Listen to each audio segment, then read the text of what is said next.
I hope so. Hey, good Friday, man. I'm telling you, you have seen me on Monday and Thursday, and now today on Friday. It's a good weekend. You are really live. I know. I am. I am live, and this is how it goes, you guys. But hey, you guys, it's author talk. You guys know me, Amy, here with Sandy, Russell, and our lovely guest today is Terry. So, what is everybody doing this weekend? Usually I ask what you did do, but now what are you going to do? I'm going to mute myself. My child's losing her head for a moment.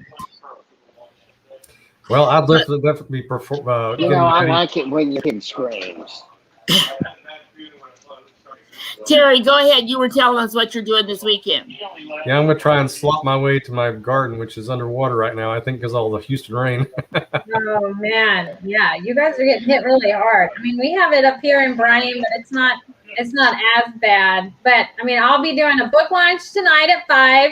Come and join us for Kathy David's book launch. I have Greg Rosenquist. I believe I always butcher his last name. I'm so sorry. I tried really hard. His book launch is tomorrow at 10 a.m. And so it's book launch central up in here for me and Sandy.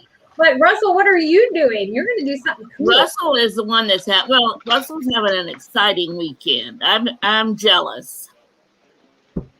I'm climbing Mount Charleston again. But what else are you doing? Wow, did that ever sound so exciting? It does. How can you restrain your excitement? And then the next day we're going to hike through the Valley of Fire. So we'll go from hiking on snow to hiking in 105 plus weather. So it's going to be quite a weekend. With your base being Las Vegas. I mean, that's where you're staying, right? In Vegas? Right. Of course, my ego's been cut down a little bit this week. I got to tell you this story. So Tuesday, I played a little solo racquetball to get a good sweat going, and I was hitting the ball real well. And I walked out of the court thinking that I was really did a great job, but it was this old man staring at me, and he said, "Boy, you really moved well." I said, Thank you. He said, "Are you 70?" No. I was like, no. I guess that's what I look like. My wife said, if you'd shave your beard, you wouldn't look so old. No. I'm kind of with Melinda on that one, but you don't look old though. I really wouldn't have pegged 70. Like that's not what I would have pegged. So don't feel bad. I wouldn't have picked it either. Yeah, no, I wouldn't have gotten 70. So no need to feel bad. Well, what did you say? How did you answer that? Because you always wonder, what would you say if somebody says, "Are you whatever age?" and you're not anywhere near there, like you and 70. He was trying to be nice. So I was. So you were nice back. Joke. That's what I did. You were nice back to him then. Yeah, I told a joke. Good. I told him that's because I was playing by old man rules. So you were, but I did. I actually heard that story. I read it on Facebook because you had a picture of you doing the one-person racquetball. Yay!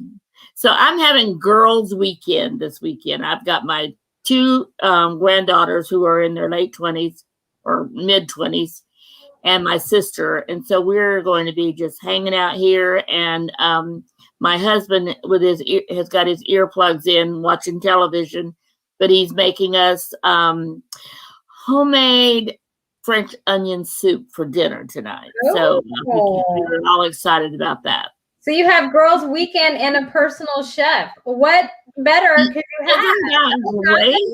Yeah, that is just fantastic. So one of the things I want to do this weekend is go to the movies, because I just saw an advertisement for a movie that said theaters only. That's the first one I've seen, and the movie is a Disney movie called Spirit. So I don't know if you've heard, there was already a Spirit 1. This is kind of Spirit 2 from what I understand. I don't know. I didn't see the first one, but I love movies or stories or TV series all on horses. Love them. So Terry, You any know, that's plans? bad news for me. Why? Because he's going to It's be bad taking his news.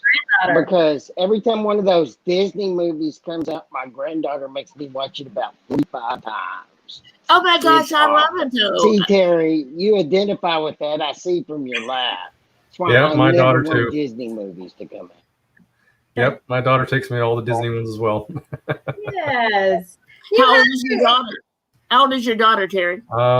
Soon to be 14 or 25. I'm not sure which. Ah, yes. Wow, yeah. You have to enjoy it. It makes you, get back to being a kid. I thoroughly enjoy it. I'm the one over here singing all the Disney songs to my daughter, and she looks at me like, what is your problem? Yeah, we watched Tangled again for about the 32nd time night before last. So yeah. That's a good one. I like when he's like, a frying pan. Who knew, right? Yeah, I'm telling you, I can quote those movies, man. You really can. I have seen them a lot. The Frozen 2, I can sing those songs. Now, to me, they sound wonderful and I'm totally on key. But in reality, my daughter. Russell. And by yourself in the shower, right? Yeah, I'm telling you.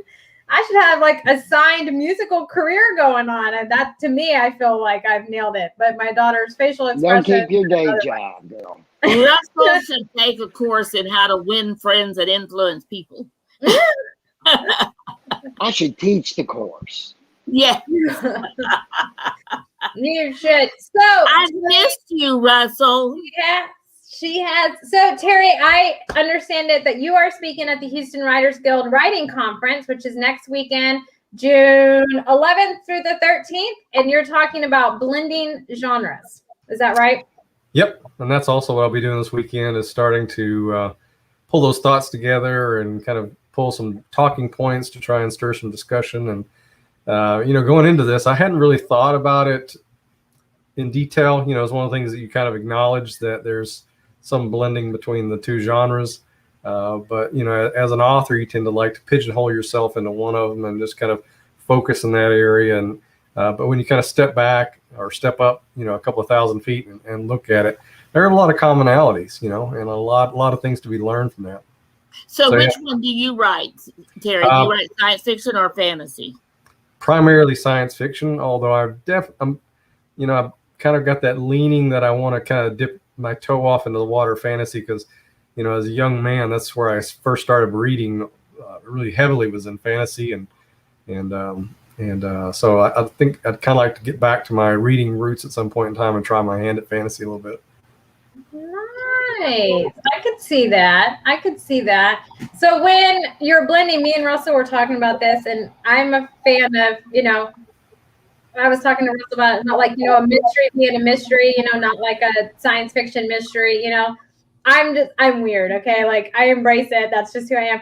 But I see the point in blending because then you're kind of blending two genres and stuff together, which could make your book stronger. So what is your process for doing that in your own writing on blending them together? Yeah. And it's, there's two aspects to that. There's the literal blending of the two genres, where you get dragons show up in spaceships, Yeah. Which, that's obviously a little harder to do and pull it off well, but we've seen that with like werewolves in modern cities, and that the whole Twilight empire that's kind of come out of that aspect. So there's that aspect of it, but there's also kind of learning from the tropes of one genre and how they're common in other genres and kind of recognizing that. So there's a lot of themes and elements that persist within fantasy that also persist in a way or very similar in science fiction. And I think kind of recognizing those similarities, you can leverage off the different genres to kind of help bring in new aspects or new twists that may, traditionally persist in one and kind of introducing that to the other. So that's kind of the approach that I'll be taking for this discussion is to kind of really, let's look at this. Let's step back and look at it and see if there's new creative ways we can take either science fiction or fantasy. Nice. So are those the only two genres that you would say could be blended well together, or could you really blend any genre into something else? It just depends on the way that you do it. I guess the finesse that you do it in. Yeah, I mean, I think you know, I think a lot of the genres, there's a lot of commonalities across them. You know, a good book of any genre is really about relationships and the human element and the human condition. You know, at the base of any good story of any genre, you'll find those things. And I think each genre kind of takes a permutation away from that central core, but it's still there. You know, it's the human relationship that's common amongst all of them, and then it's the world building around that is really kind of what frames the genre. So, you know, a lot of the things that you would see, you know, in addition to the relationships, challenges, you know, the human challenges, it all frames around the person within, you know, most all of the different genres. So, yeah, I think there's quite a lot of commonality across them. Yeah, I mean, that makes sense because when you were talking to me, I mean, I don't know, Russell, if Sandy, if it hit with you, but when you were talking, it sounds like the core part of it is emotions. I mean, for me, like when you think about relationships and people and, you know, challenges and stuff, all those feed into emotion. So it's almost like if you can convey the emotion and blend it into, you know, I don't know, sci-fi fantasy. I'm trying to help you. Fern would have been great. I don't know where Fern went, but like, you know, if I don't know, let's just say there's like a love connection between a human on Earth and an alien, it would just be the commonality is the love that they have. So then that blends it. Is that what you're saying? Yes. Yeah. I mean, for example, you know, you can certainly extrapolate it to that extreme, right? It's obviously harder to do it with that because not a lot of people can identify with extraterrestrials and that type of stuff. You know, you can certainly use that as a stretch goal in terms of your plot line, but you know, it's the day-to-day relationships of the people with the characters within your story that you use those different relationships to suck in people into your story and get them to identify with one or more of the characters. Because, you know, some people, you know, my daughter being one of them, they never identify with the primary hero or heroine. They always identify with the secondary characters, which is fine, you know, and that's why authors write different characters so that different people can identify with different people with different characters within their story to help pull in and get a larger engagement of the audience. So, yeah. Nice. So Terry, would you say that Dune is a blending, or is that straight science fiction? I'm sorry, I didn't hear you. The book Dune, you're familiar with it, aren't you? It's a basic for all science fiction written now. Would you say that that's a blending, or is that just straight science fiction?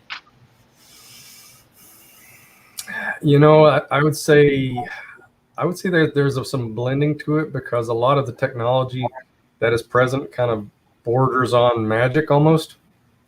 And you know, magic and miracles in my mind are kind of the same bucket. It's things that we don't understand, right? So, you know, in a lot of ways, I would say it's straight science fiction because it's all technology based. But a lot of that technology and evolution is so far beyond what we are used to or have some common reference to. It looks like magic, you know. So from that aspect, I could see where there might be some blending. So the current big hit in science fiction is The Expanse. So as that book goes on and the television series goes on, would you say that's a blending too? You know, I'll be honest with you, I haven't really watched that much of The Expanse, so I can't really talk intelligently on that area. Well, Terry, let me ask you about one that we are all pretty familiar with, and that's Star Wars. So, Star Wars, what does that mean, Russell? Why are you shaking your head no? Because that's the ultimate in fantasy blended into science fiction. There is no science. Does it have any science? Does it have any basis for science at all? Or is it all fantasy? Well, I mean, that's you know, I got to agree with Russell on that one. That's kind of the perfect example of blending fantasy with science fiction in kind of an obscure way, right? You know, it's fantasy from the standpoint of not so much wizards and dragons, although, you know, Jedi Knights, you could argue, is kind of right on the edge of being a wizard. But the technology presented, you know, so it blows physics out of the water. You know, it's just, it's beyond the realms of possibilities of what reality could present. So from that perspective, yeah, you can't take it too seriously from a science perspective. Okay. Okay. I mean, that's what I thought, but I asked that for Fern because Fern is a Star Wars fan, big So time. is Star Trek like the same Oh one? yeah, I think Fern's head is exploding wherever she is. No, it's not. No, it's not. So I guess Star Trek would be the same way then, Star Trek's right? a little better. I mean, you know, if you kind of set aside the whole warp drive thing and transporters, you know, it does a better job of holding true to physics and what's within reason, you know. But not to discount that, because there is a role in my mind of science fiction in our overall culture and our development. Because, you know, if you look back 50, 75 plus years, you know, you're looking at Flash Gordon and they're zipping around in these funny looking spaceships and carrying these things called lasers, right, that shoot light and burn things. And, you know, these were pure fictional things. They didn't exist in the real world. But that spurred the imagination of engineers and scientists. And lo and behold, we've got those suckers now, right? So just because it may seem In like fact, science Elon fantasy. Musk, Say again? Elon Musk put the point, had his engineers put a point on the Starship for the mere reason because he was such a fan of those starships from that time. He even said it's a little bit worse aerodynamics than it would be otherwise, but he just couldn't help himself. Yeah, exactly. So, I mean, even something may seem a bit science fantasy now, that's not to say, you know, it's not spurring some creativity that's going to end up in some science reality sometime in the future. So, you know, I think it's a So key you're element. more. So you think science fiction is more a near science fiction story than a Star Trek, hundreds of years in the future? Seems like you're delineating between near science fiction and long-term science fiction, aren't you? Yeah, and you know, within the genre, there's, you know, some discussion about what do they call it? My mind's went blank, but basically hardcore science fiction. And you know, those that's that subgenre of science fiction. You know, you've got your physics all have to work out, and you know, your explanations need to be rock solid, and people just tear you apart if you're, you know, if you got some technology that's not well thought out and what have you. And then there's the rest of science fiction that, you know, really can play to whatever your imagination might have, or Star Trek and Star Wars and, you know, Ender's Game and, you know, that kind of plays out. And, you know, there are those different kind of subgroups within the science fiction genre. I don't particularly like to live in the hardcore sci-fi realm of science fiction because, you know, people in my mind are concentrating more on the reality of the technology than the storyline. I mean, different strokes for different folks, but, you know, I like to spend my time kind of thinking out of the box and thinking about the possibilities and thinking about the wonderment of what could be out there and the things that we don't understand and might encounter. So that's where I like to live from a fictional standpoint.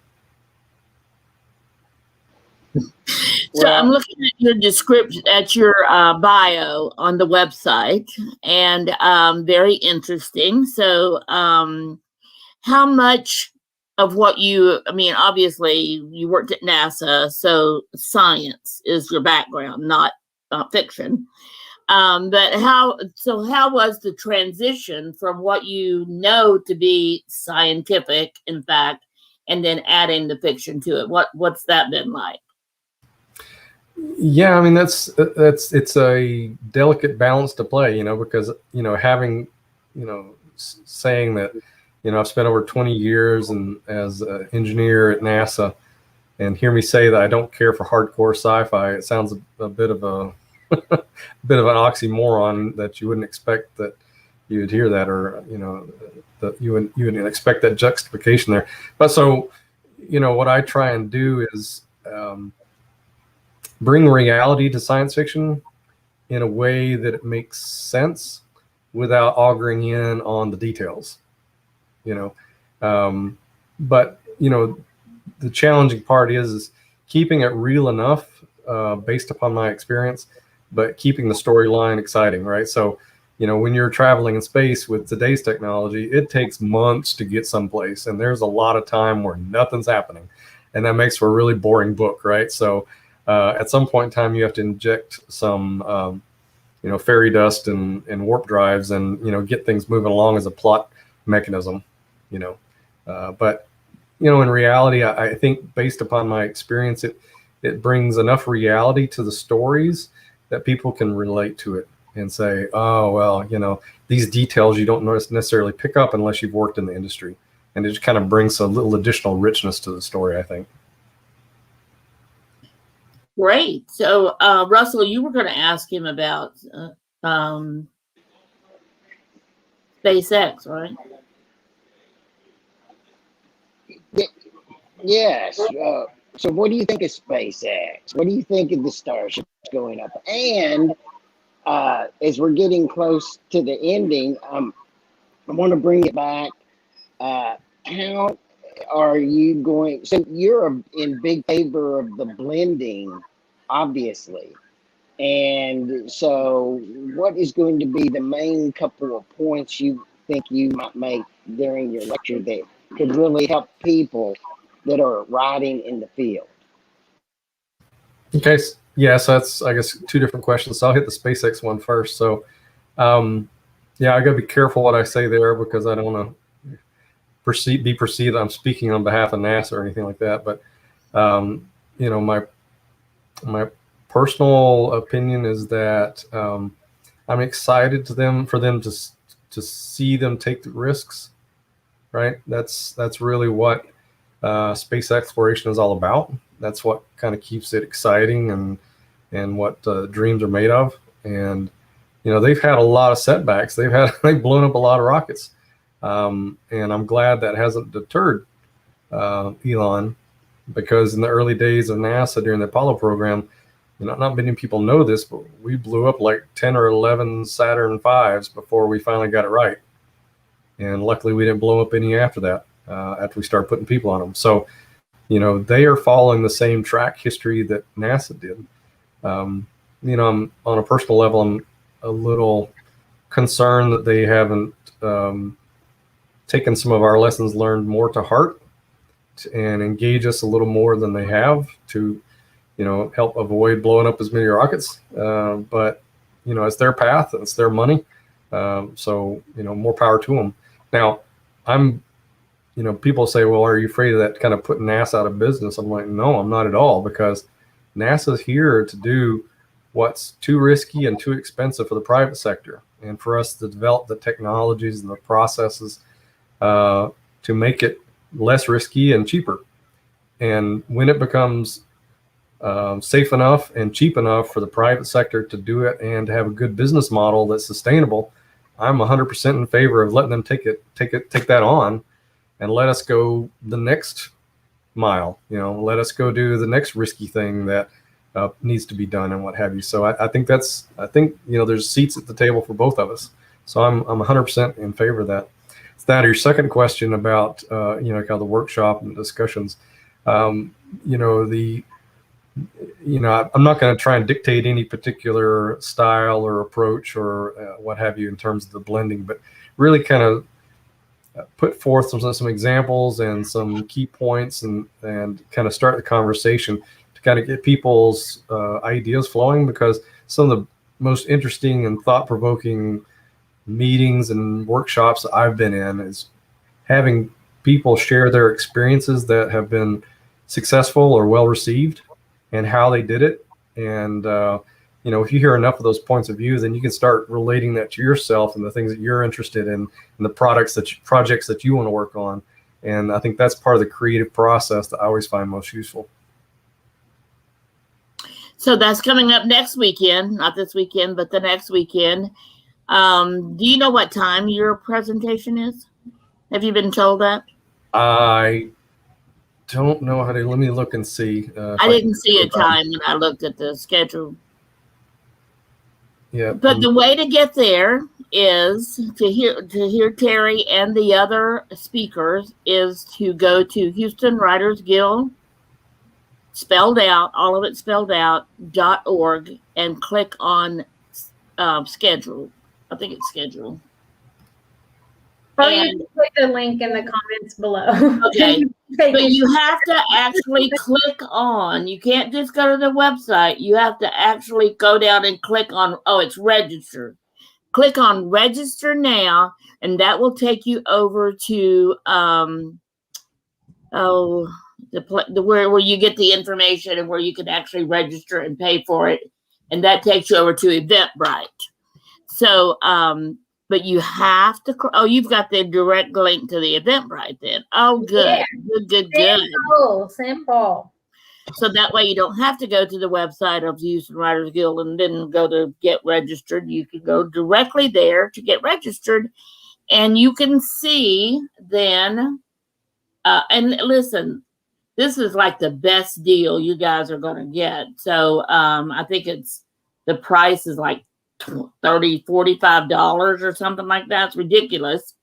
So we have the keynote speaker is John Simons, and he's the person who originally started Indiepalooza. So come hear that great story. Well, he started Comic Palooza. So he's the one that started Comic Palooza, Indiepalooza. He started Comic Palooza until, the city of Houston took it over. So that is who our keynote speaker is. Roger Leslie is also speaking. But it's all virtual too, but I am definitely going to attend Terry's class because I'm interested in how writers blend genres, because I'm not a believer. I'm just a fan of mystery is mystery, like that's me. So I'm interested to hear what you have to say and, to learn from you and hear, the other authors that are attending. So I'm excited for your presentation, Terry. So thank you. Yeah, I'm excited.